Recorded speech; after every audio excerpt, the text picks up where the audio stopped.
Srimate LakshmiHayagrivaya Namaha. We don't know yet who this horse-headed god is. Lord Gajanana Ganapati is a well-known elephant-headed god.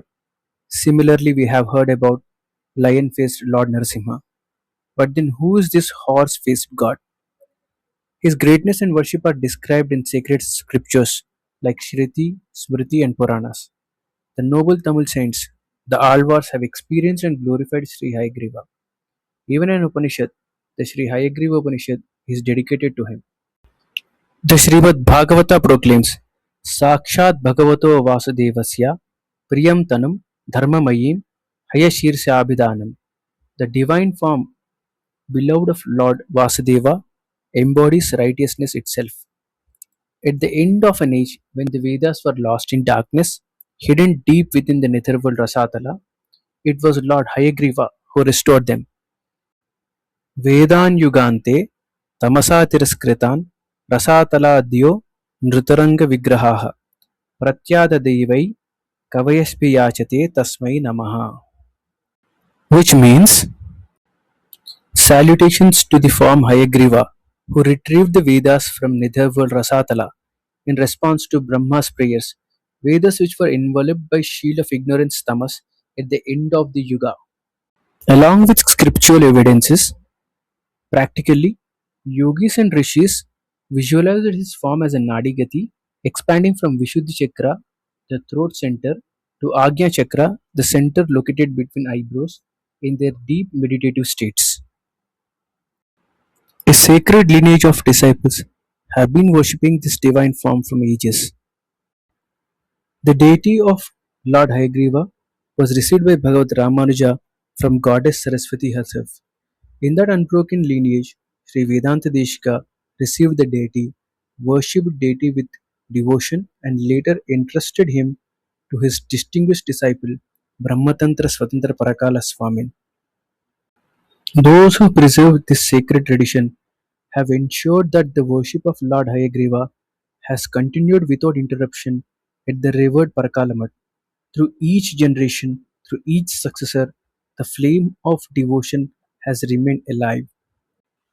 Today, the present Pitadipati, Abhinava Vagisha Brahmatantra Swatantra Parakala Mahadeshikan, stands as the 36th in this divine lineage. Across traditions, across generations, the worship of Lord Hayagriva has remained a timeless path of wisdom, devotion, and divine knowledge. A question often arises: if Sri Hayagriva is regarded as a special incarnation of the Supreme Lord, why is he not listed among the 10 incarnations? Those who doubt must turn to the Itihasas and Puranas to understand his true greatness. For Lord Hayagriva's form exists even prior to the 10 incarnations, an embodiment of all the Vedas. He is the Lord of pure knowledge, of eternal truth, the very form of three Vedas, without beginning, beyond time. He manifested at the very dawn of creation in the Satya Yuga, emerging from the radiant, auspicious form of Sheshasai Samudrasai Aniruddha, the source of all later incarnations.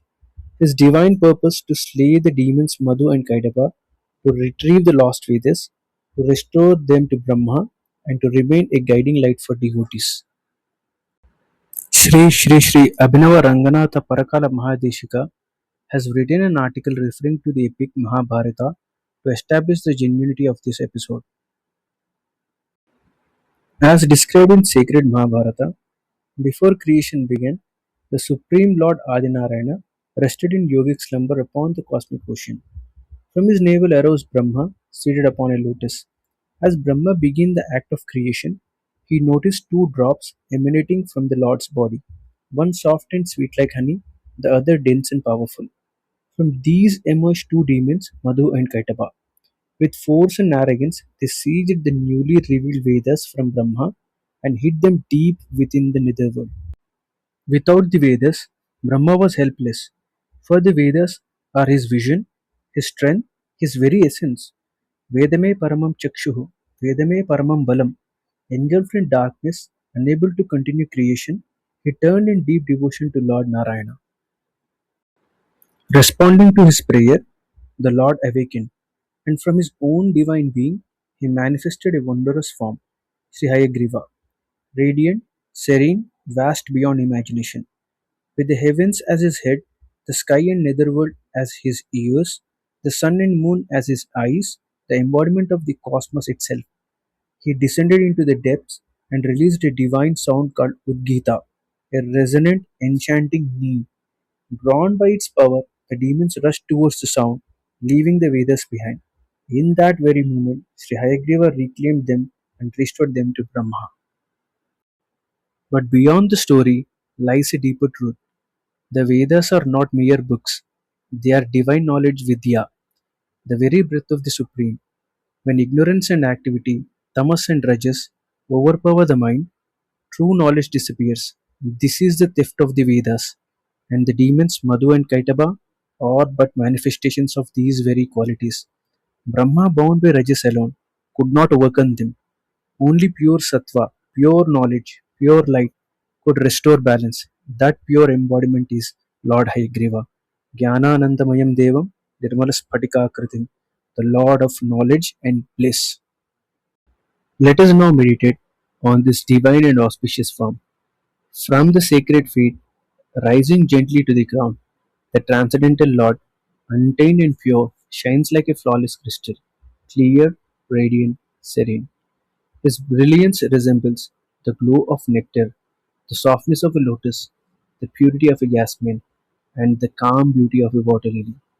He resides upon a radiant white lotus, known to yogis as the Sahasrara, the seat of highest consciousness. In his lower right hand, he reveals the truth through the Vyakhya Mudra, the gesture of divine knowledge, holding a sacred Japamala.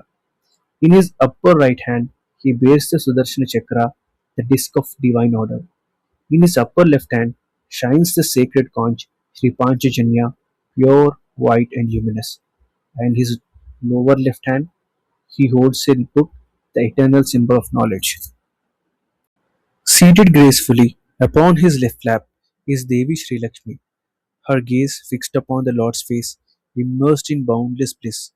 In her hand she holds an upturned white lotus, a symbol of purity and devotion. And as she beholds him, the Lord's lotus like face radiates eternal joy. Upon his head rests a brilliant crown, declaring his supreme sovereignty over all creation. Above it, the five hooded serpent Adishesha spreads like a divine white umbrella, and beyond, a celestial wish fulfilling tree, the Kalpavriksha, encircling him, a luminous moon like aura filled with ambrosial light. Those who meditate upon this form become one with him, immersed in eternal bliss. Let us surrender with wisdom, recognizing this divine incarnation as Lord Sri Hayagriva, Srimati Hayagrivaya Namaha.